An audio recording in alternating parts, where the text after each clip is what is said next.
Sonny, Fraser, and Gregor stood motionless, looking down in uneasy silence.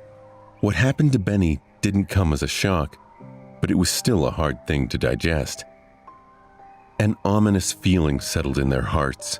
Seeing the broken body of their companion, it was too easy to imagine one of them sharing the same fate.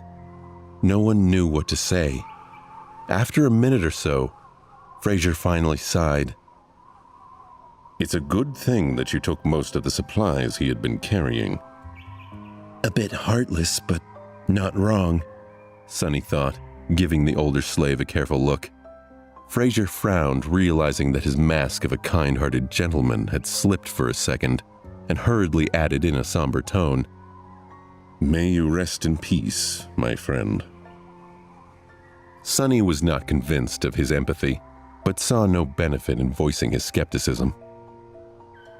Sonny had never believed in his benevolent act. Every kid from the outskirts knew that people who acted kind for no reason were the ones to be most wary of. They were either fools or monsters. Fraser didn't seem like a fool, so Sonny became cautious of him from the moment they met. He got this far by being a mistrustful cynic, and there was no reason to change now. Gregor cast one last look down. "We have to go." His voice was even, but Sonny could feel a well of emotion behind it. He just couldn't tell what that emotion was. Fraser sighed and turned away too. Sonny stared at the bloodied rocks for a few more seconds. Why do I feel so guilty? He thought, bewildered by this unexpected reaction. He got what he deserved. A little unsettled, Sonny turned around and followed his two remaining companions. Just like that, they left Benny behind and continued to climb. At this altitude, traversing the mountain was getting harder and harder. The wind was slamming into them with enough force to throw a person off balance if they were not careful, making every step seem like a gamble. The air was becoming too thin to breathe. Due to the lack of oxygen, Sonny was starting to feel dizzy and nauseated.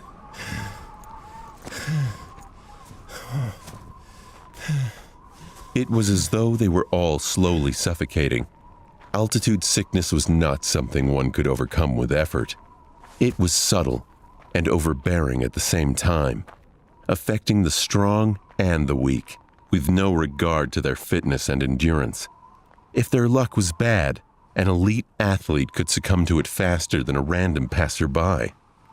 It was just a question of your body's innate aptitude and adaptability.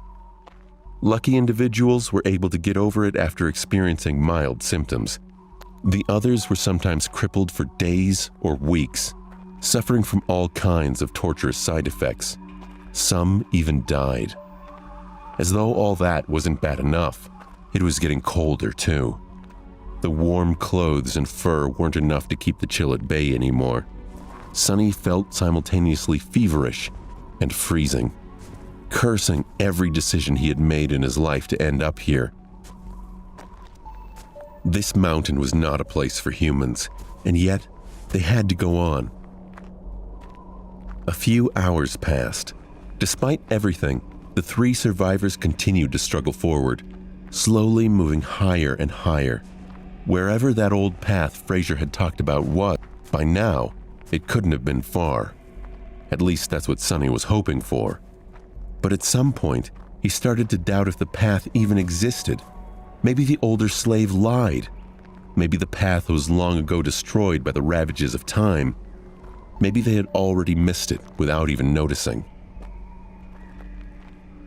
Just as he was about to fall into despair, they finally found it. It was weathered and narrow, barely enough for two people to walk side by side. The path wasn't paved, but rather cut from the black rock by some unknown tool or magic, winding its way up the mountain like the tail of a sleeping dragon. Here and there, it was hidden beneath the snow, but most importantly, it was flat. Sonny had never been that happy to see something flat in his life. Without saying a word, Fraser dropped his rucksack and sat down. He was deathly pale, gasping for air like a fish out of water.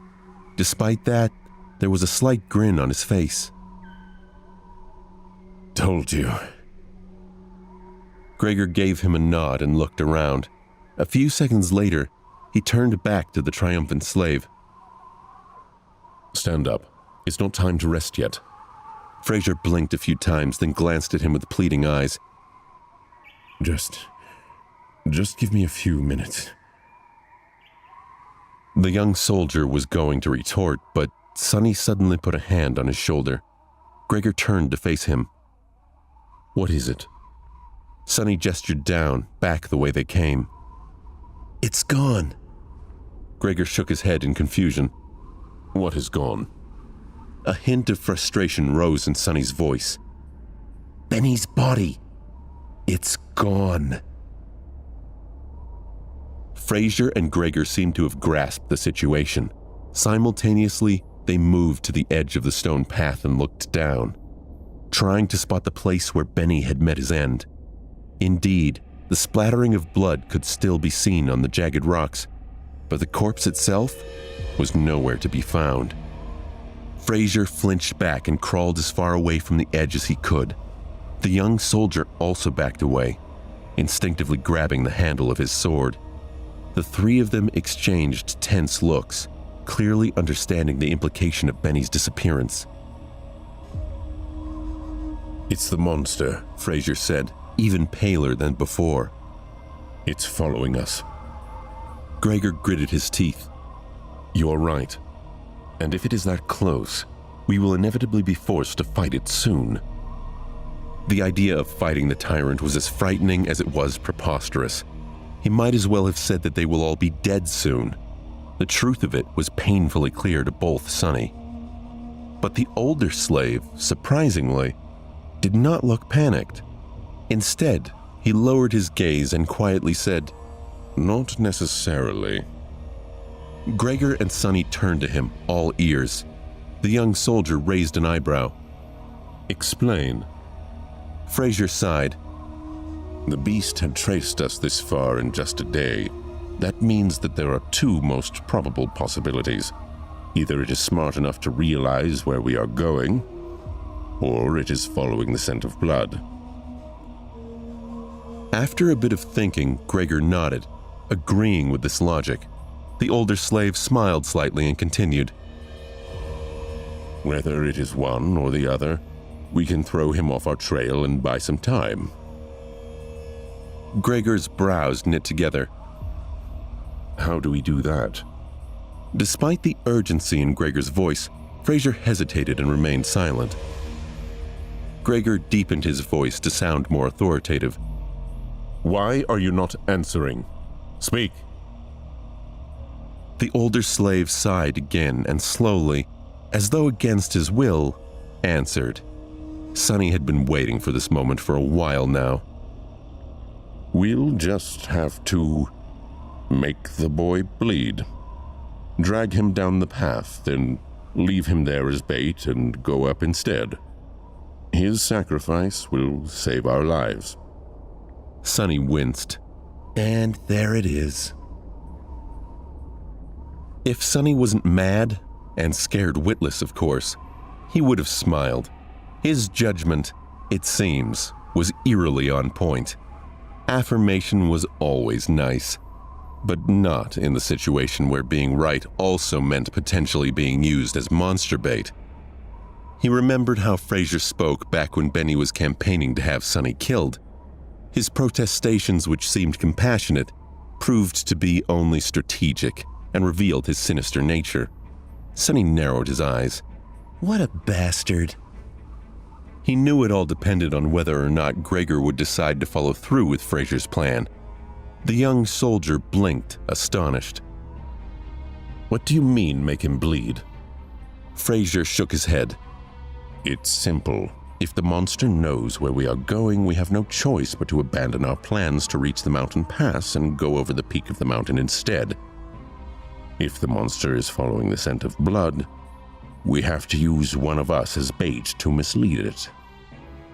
Fraser paused, waiting for Gregor's agreement, but the young soldier continued staring. Fraser did his best to tamp down the growing frustration and sound erudite. Only by leaving a bleeding man further down the path can we reliably avoid the pursuit, no matter how it is tracking us. Gregor stood motionless, his eyes jumping between Fraser and Sonny. After a few seconds, he asked, "How can you bring yourself to propose something so vile?" The older slave masterfully pretended to look aggrieved and somber. "Of course, it pains me. But if we do nothing, all three of us will die.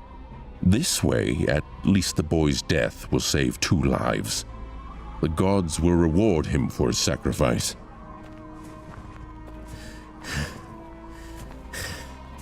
Sonny could feel his breathing grow heavier. This was the end for him. If Fraser tried to take him in a fight, Sonny stood some chance. But if both his companions turned on him, he was doomed. He tried to say something, tried to protest Fraser's plan, but his mouth was dry. Sonny couldn't find the words to argue against the wicked plot. He could think of any evidence that these men should sacrifice themselves for him, because the truth was, Fraser was right. For 2 of them to survive, 1 had to die, and nothing Sonny said would change that. A look of concern and confusion sat on Gregor's face. He opened his mouth to speak, but closed it again, hesitating.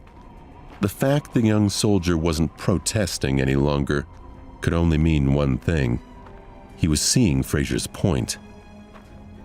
In a minute, he'd justify the murder, and the duo would descend upon him. Why wouldn't he? This man wasn't some noble hero, not really. Gregor had been fine escorting slaves. Why should he care if Sonny lives or dies? Sonny sunk his feet into the snow and found firm grounding. He balled his fists up at his side. If they were going to kill him, he was going down fighting.